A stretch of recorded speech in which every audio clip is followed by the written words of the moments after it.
Hi BookTube, Sarah here, and welcome to my channel. Today I am coming to you with a weekly reads video.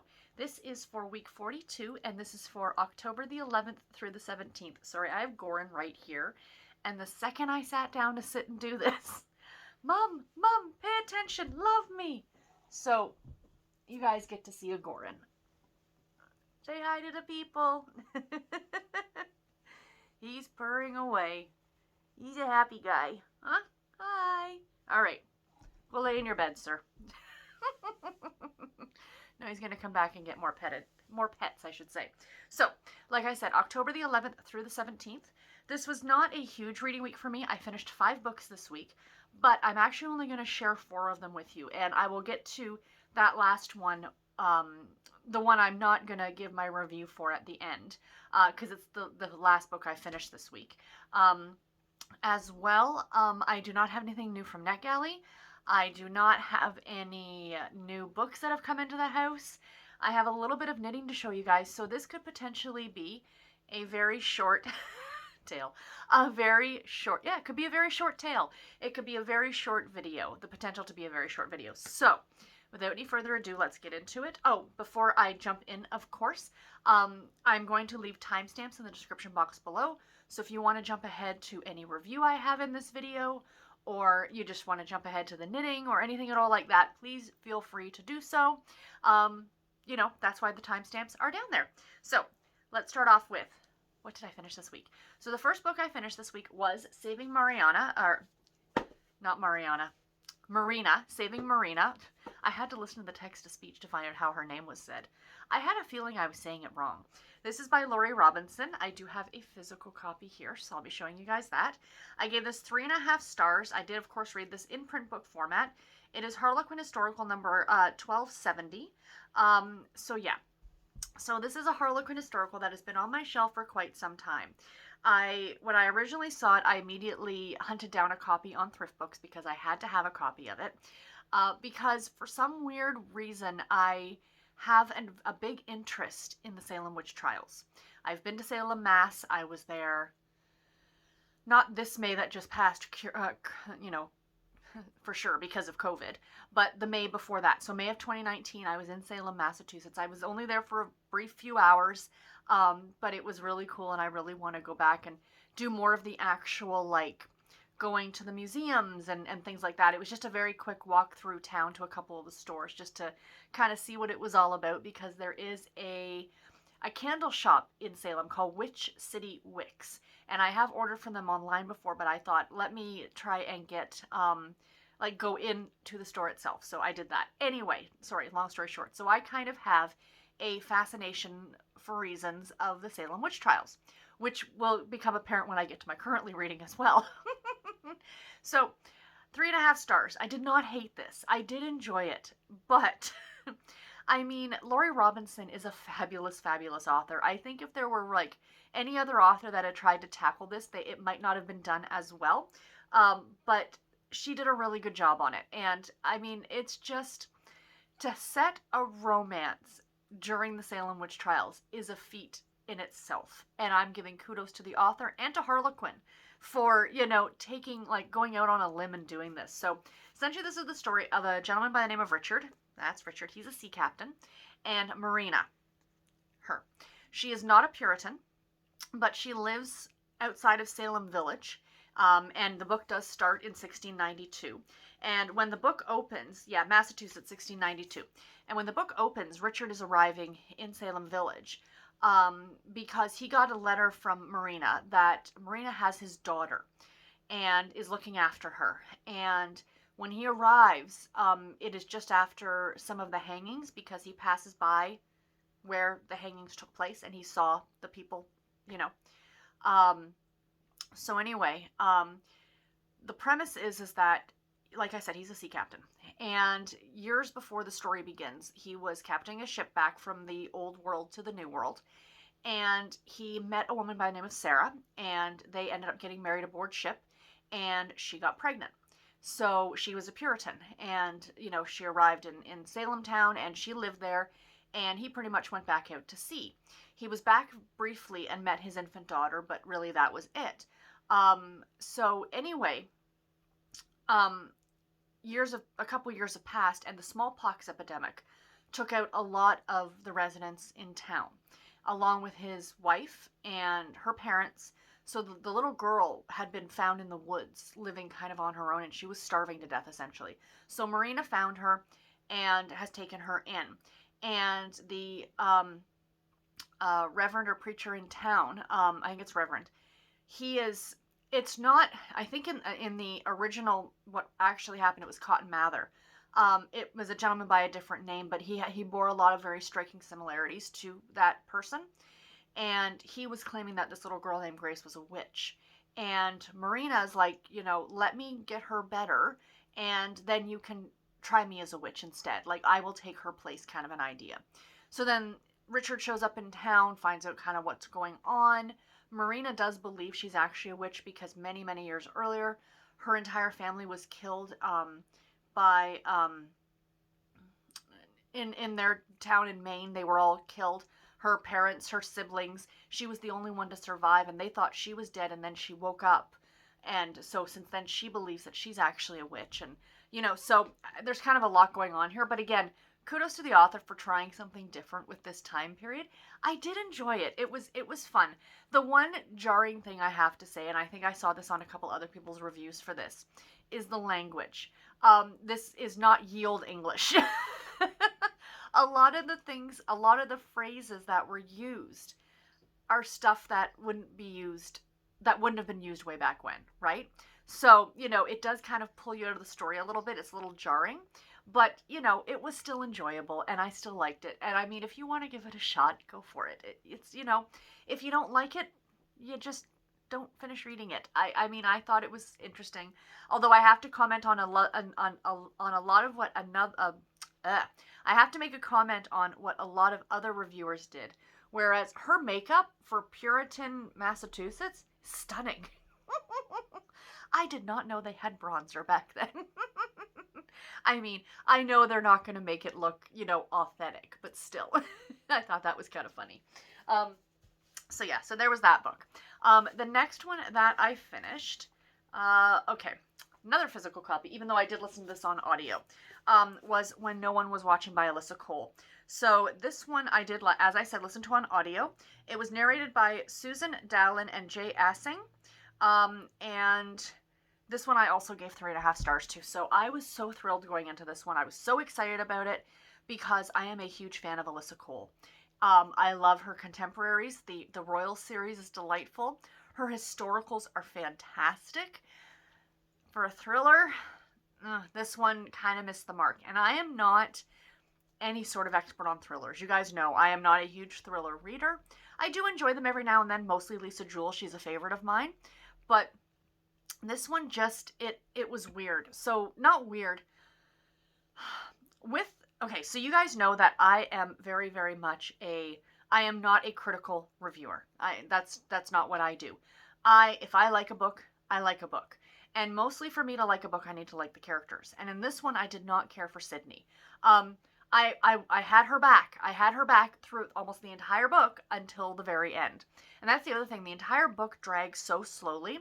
And then it was like the last 10% of the book, it was like action, action, action all over the place.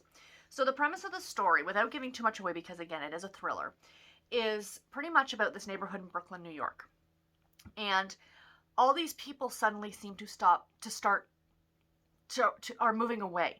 And it's becoming gentrified in a way. It was a predominantly black community, and there are a lot of whites moving in. And the white people are not painted in a very good light in this book, which, their actions, granted, yeah, they're pretty much jerks.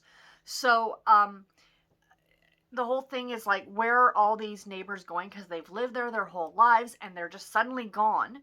And they didn't say goodbye like you'd think, because they were so close. It was like that very tight neighborhood that they'd say goodbye to their neighbors, and that's just not happening. And they realize that there's something else that's kind of going on. And again, I don't want to give a lot away. The ending, like, I was with Sydney right up until the end. And then at the end part, for those of you who have read it, that came out of left field. And I was just like, I don't want to say, okay, you know what? I'm going to put a little meme or a little emoji up here of, so spoilers, just for a second. So if you don't want to hear the spoilers, go through until you don't see the little emoji face up here anymore. So it was a bloodbath. The ending was a bloodbath. Now, I understand that her life was in danger and people were out to kill her, but it just seemed like she was flippin' trigger happy. Like she was murdering everybody that she could get her hands on. And it just seemed way, way too much. It was way too much. And I just didn't like it. I'm sorry. It really, and then the entire ending part of it, of course, leaves it super wide open there were so many unanswered questions. And I didn't like the ending. I'm sorry. Like if it had gone a different route, I think I would have given this a higher star rating, but anyway, spoiler part of it over. So anyway, yeah, I didn't absolutely love this one, but I know Steph over at Steph's Romance Book Talk. I will leave a link to her channel in the description box below. She reviewed this. Actually, I'll leave the link to her weekly reads video or her weekly reviews video where she talks about this book. And I have to agree with what she said. One of the things that she said in her video, I agree with a lot of what she said in her review of this as well. She said in hers that she almost DNF'd it. And I thought about it. I did think about it, but I am glad I read it. I didn't hate it. So in her video, she likens Alyssa Cole to Beverly Jenkins in the way that not only are you getting entertainment from this book, you are also getting educated. And Beverly Jenkins is very, very similar to that. So I 100% agree with what she said, because that's the one thing that I really enjoyed about this, that really kind of kept me reading, was the amount of history that was thrown in here, like historical information, and I love that. I thought that was fascinating. That made my history-loving heart happy. So I do agree with Steph in that 100%. That if you are interested in history, then you need to check this one out, because there's a lot of that in there. But also, I highly recommend going to read her historical series. What is it called? I think it was An Inconvenient Union is the first book. The Loyal League, The Loyal League is the series. So check that out if you're interested. It takes place during Civil War America, so it was really good. But yeah, this one, I didn't hate it, didn't love it. If you can pick it up from your library, pick it up from your library and read it there. So yeah, so those are the two, that I have actual physical copies for. The other ones, of course, were digital. So the next one that I finished was Mrs. Houdini by Victoria Kelly. I gave this one 3.5 stars as well. This was also on audio, and it was narrated by Meredith Orlow. So this one was for the Fall Under Reading Challenge. The Alyssa Cole book was also for the Fall Under Reading Challenge. This was for an author of color. And the Fall Under Reading Challenge is hosted by Tia of Tia and All the Books, Rainy from Rainy Day Reads, Laura, and, oh my goodness, Kelly, Cozy Reader Kelly. So I keep saying it every week, but I promise this week I will leave a link to all 4 of their channels in the description box below. So this challenge runs until the end of November, and it's like 24 different prompts. So this was for author of color. Mrs. Houdini was for a standalone novel. Now, I've had this one on my my want to read list for a while. It's a historical fiction novel about Mrs. Houdini, Harry Houdini's wife. And it kind of goes in 2 different timelines, even though both are historical timelines. So one is when when they first meet, along with his career, a good chunk of his career. And then the other is after his death, and how he said on his deathbed, or said years earlier, that he would leave her a message after he died, because he was very much believing in the fact that there is something out there after death, and that if there was, he was going to reach back out to her. So the opposite part of it was her trying to contact him and looking for signs and things like that. So I enjoyed the story. I did. But my thing was, and I am all about the mystical. I absolutely believe there are forces at work that are beyond our understanding, whatever label you want to give that unseen force, whether it's God or, spirits or angels or whatever it is. There are things that we can't see and we don't know about. That's my personal opinion. So could he is it a possibility that the dead can not come back, but can reach out to us in various forms, perhaps dreams or signs that we see, a lot of people say, like, if you find a dime on the ground, it means a relative is thinking about you. Like things like that. Um, I know a lot of it's rooted in superstition, but the thing is that it was a little too, I don't know. I haven't read enough about Harry Houdini's life to know how much of it was actually true and how much of it wasn't. So, a lot of it felt very mystical to me, which in general is a good thing. I like seeing that. I think that's a lot of fun in books, but it's not what I was expecting going in.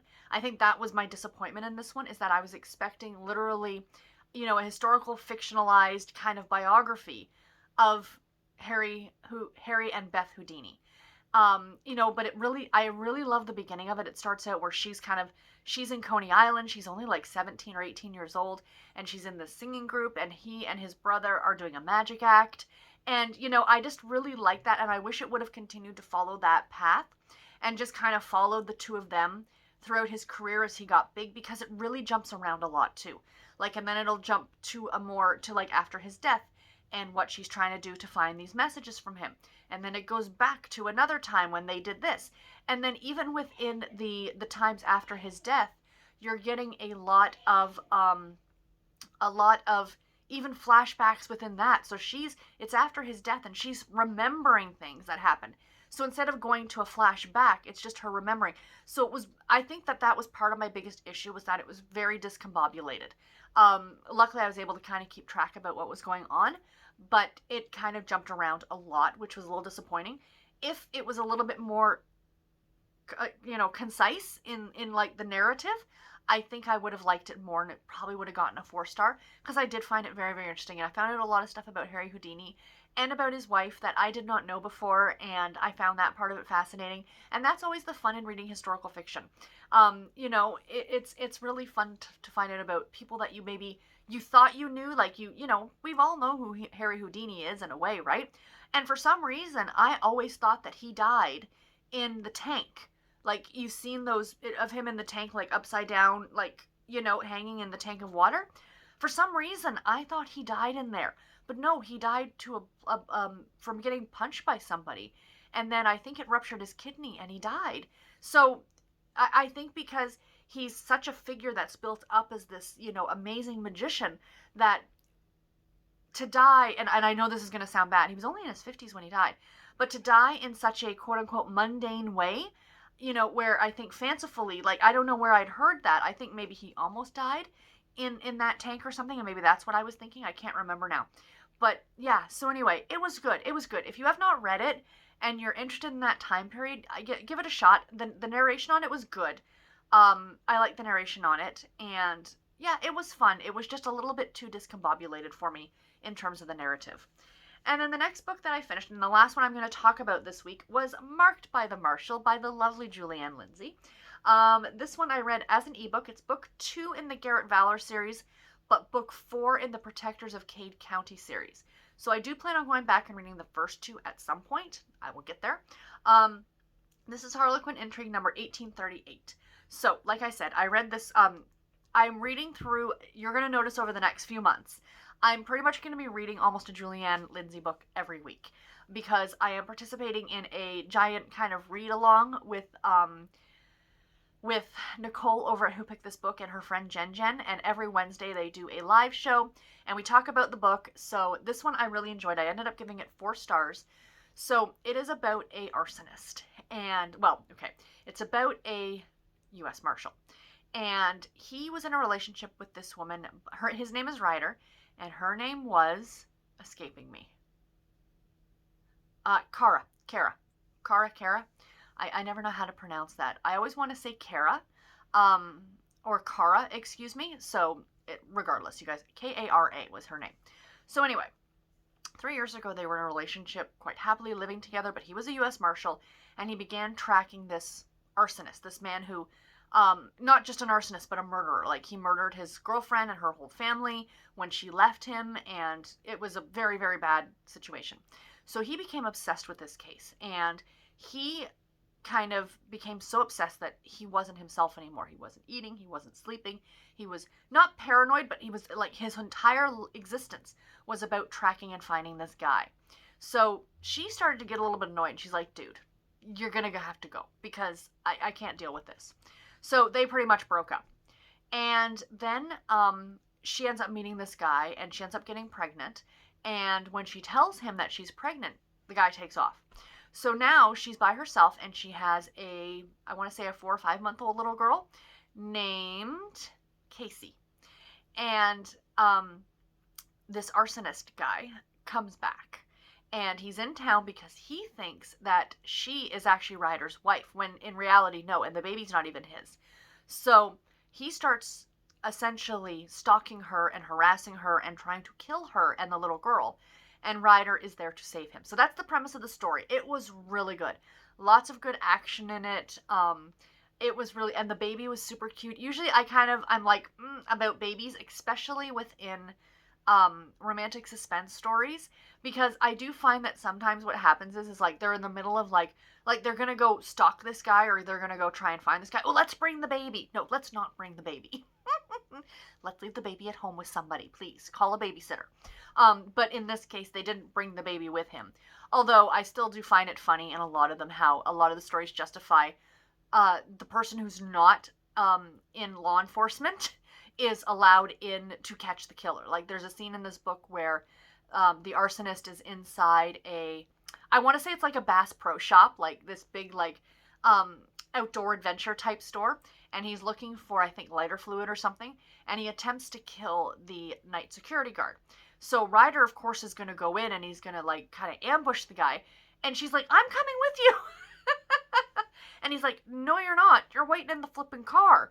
And she's like, but I'm not going to be safe in the car. What if he comes out? And, Ryder's like, well, you're probably right. Come on in with. Let's have a big party. And I'm like, that wouldn't happen in real life. She would be, like, told to go away, like, you don't bring civilians in.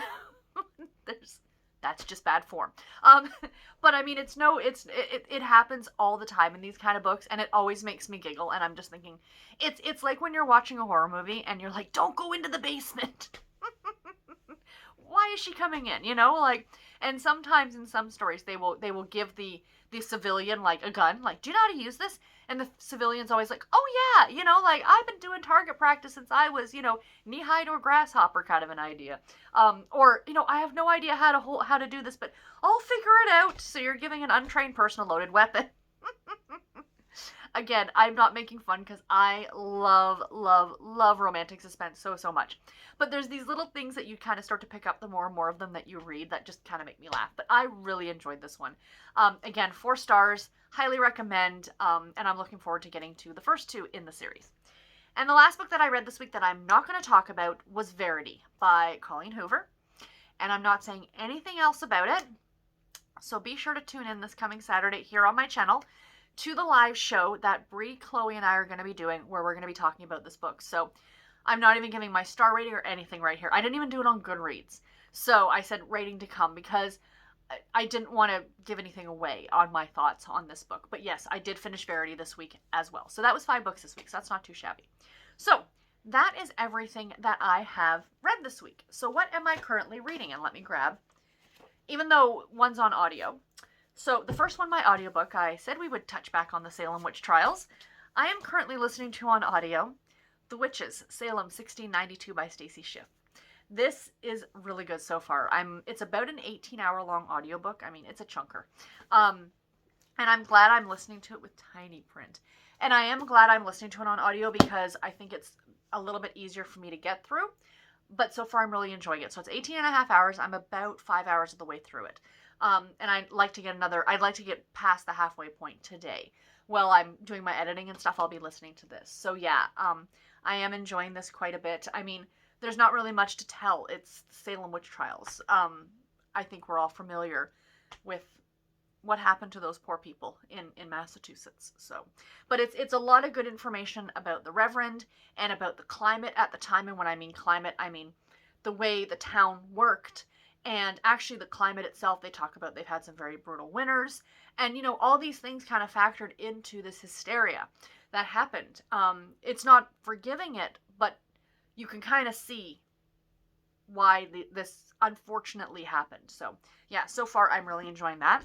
And then for something completely different, currently I am reading and loving A Sheriff's Star by McKenna Lee. My plan had been to finish this last night, but it didn't happen because yesterday would have been Rhinebeck weekend. And I'm so, so sad that I missed it this year. For those of you who haven't been following me for very long, or for those of you who have, every year for the past 6 years, I go this weekend, the weekend after Canadian Thanksgiving / Columbus Day in the States. I go to the New York Sheep and Wool Festival in Rhinebeck, New York, and I've been doing it for 6 years now.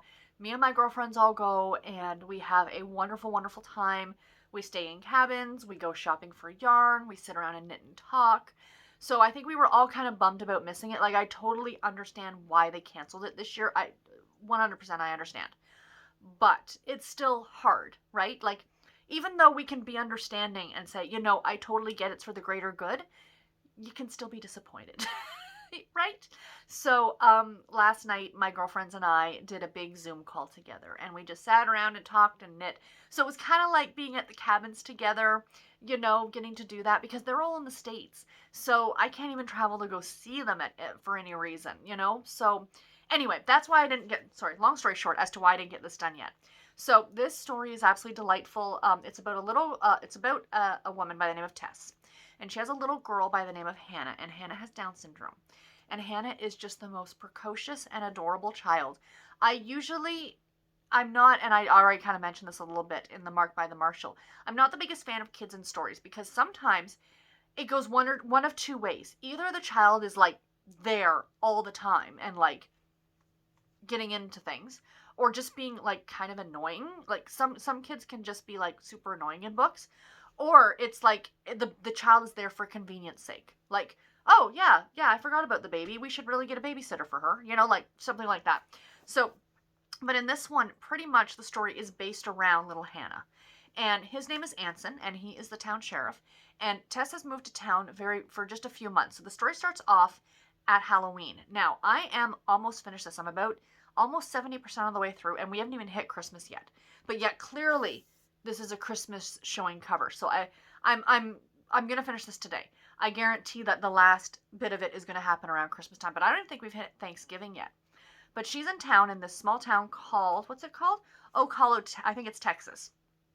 And she's only there for a few months just to do a small job. And then her and her daughter are going to be going to Houston because her daughter is going to be having open heart surgery. And because, as she explains in the book, a lot of children with Down syndrome often do have a congenital heart condition.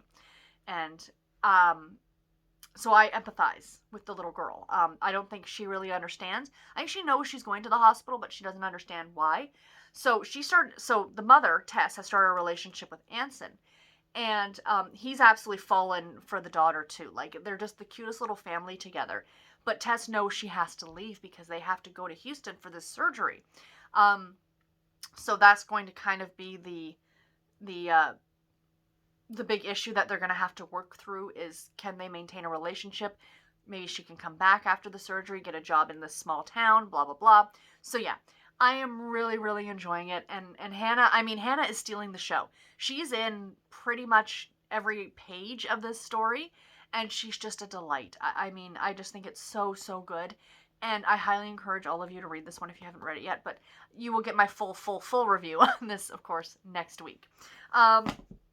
So that's what I'm currently reading. So I think the only other thing, excuse me guys, is coffee time. Is of course my knitting. So I'm only going to show you two things because one's a Christmas gift. And so first of all, the socks. So these are what I'm calling my Vampires Love Twizzlers socks. The yarn is called Vampire Vibes, and it's from Knit Picks. And the pattern is called Twizzlers. So that's why they are Vampires Love Twizzlers. So I finished a sock this week. So that's where I was, the little witchy stitch marker, is where I was last time I showed this, which I think was a couple weeks ago. And I didn't show you guys my knitting last week. And I finished the toe off, and it fits perfectly. They are a little bit tight. I should have thought about this ahead of time, because the majority of the pattern is these slip stitches, which is what these are called. So you slip the stitch, and then you keep knitting. and then on the next row you knit the stitch, or whatever, 2 rows up, it doesn't matter.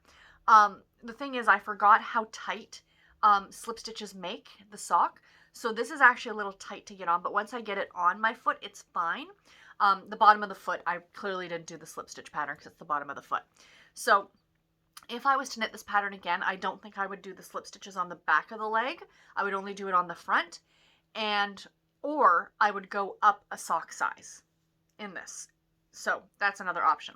So yeah, so I finished one sock, and then I have started the second sock, but I tried to be smart, and I'm like, okay, so this sock starts off with that like light pink color, right? And I'm like, okay, so I'll start the second sock off on that light pink color, but then it goes to gray, whereas on this sock it goes to pink.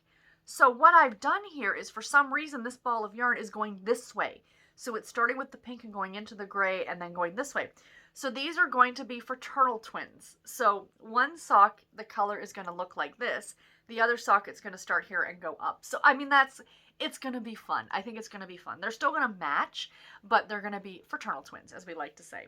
So, yeah, I'm really happy knitting on those. They're great just sitting watching booktube knitting or listening to an audiobook knitting. And these are living in my bag from, I do not remember, Zigzag Stitches, which is a great Canadian bag making company, which I love this little bag. It's got little witches on it, and the witches are knitting. See that? I love it. And then the other thing in my awesome Golden Girls bag, which, did I mention? I mentioned something about I would love a book sleeve in this pattern, like in this fabric pattern. And one of you lovelies posted below saying, yes, there is a shop on Etsy that sells it. And I bought one, and it's on its way to me, so I'll show you guys as soon as I get it. I got the size for a mass market paperback because, if you guys remember last week, I was complaining about the fact that there are not enough book sleeves that are mass market paperback size, so I got one, so I'm super stoked. So yeah, I will show you this. This is my Free Your Fade shawl, and I am almost done. I am officially into the third and last color. So I'm going to try and do this without all the stitches falling off the needles. So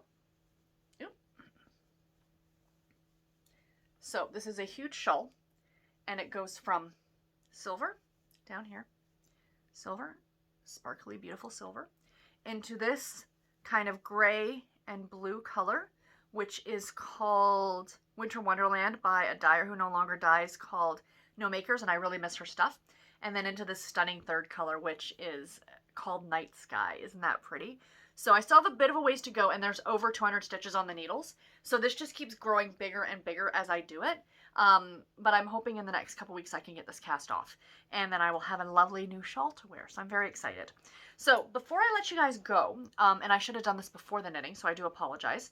But I'm going to mention this again next week. So, but I just thought I'd mention it now for those of you who might be interested in joining in.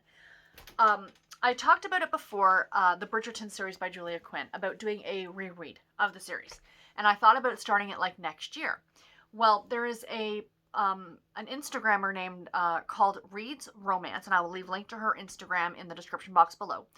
And she is putting together a Bridgerton read-along of all 8 of the books we start on October 26th, which is next Monday, a week tomorrow, and it ends like the week before Christmas.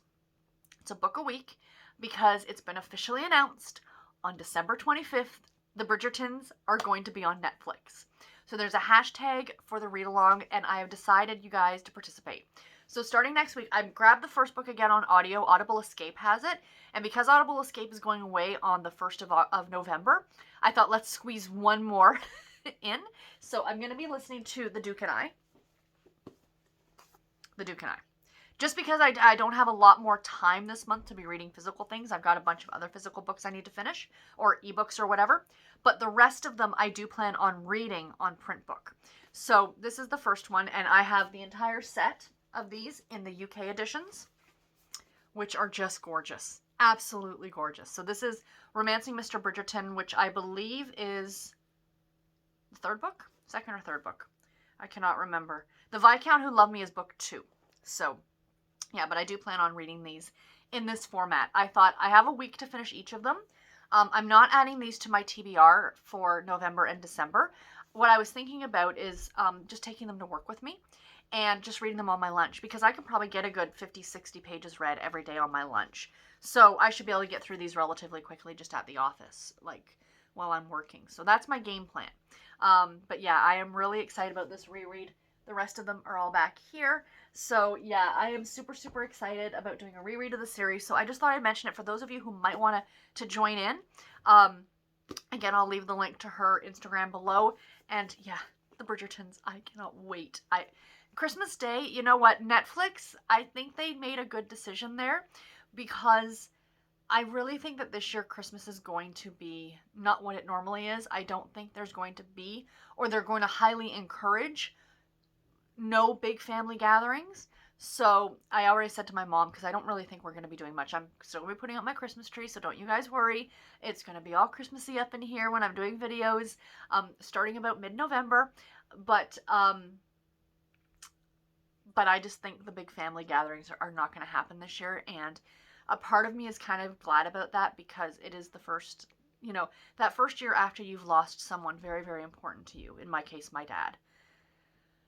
To go through all the holidays during the course of that first year are difficult. Birthdays, anniversaries, holidays, and I think Christmas is going to be hard, because it was the last time that he was really okay, or he seemed, we don't know the extent. There was a lot that he didn't share with us. I'm not going to get into that, but we were all together. Let's put it that way. We were all together.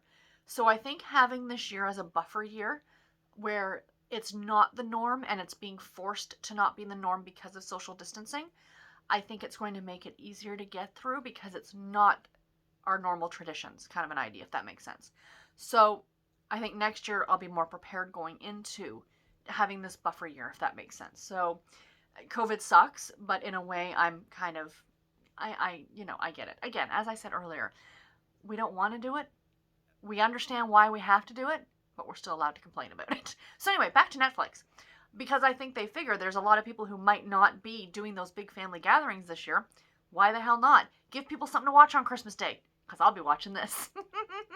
And I cannot wait. So I have to go now, you guys. Video's done. So why do I feel like I haven't done this in forever? Probably because I haven't done this in forever. I recorded last week, but other than the vlog, I've been really lax on videos this month, you guys, and I am really, really sorry. I don't know what my problem is, but I have these great ideas. Like, I'm going to film this video on Sunday, and then I'm going to film other videos during the week, and by the time I get home, it's just too dark, and I'm too tired, so I'm filming 2 more videos right after this one. I will be finally filming my September wrap-up. Yay, better late than never. And I'll also be doing kind of a fun Kindle Unlimited video, so stay tuned for that coming on Thursday, but I am going to, like I said, film it now. And yeah, so that's all I have for this video today, you guys. I do hope that you enjoyed it. And until my next one, take care and happy reading. Thank you all, guys. Thank you guys so much for watching. Bye, everybody.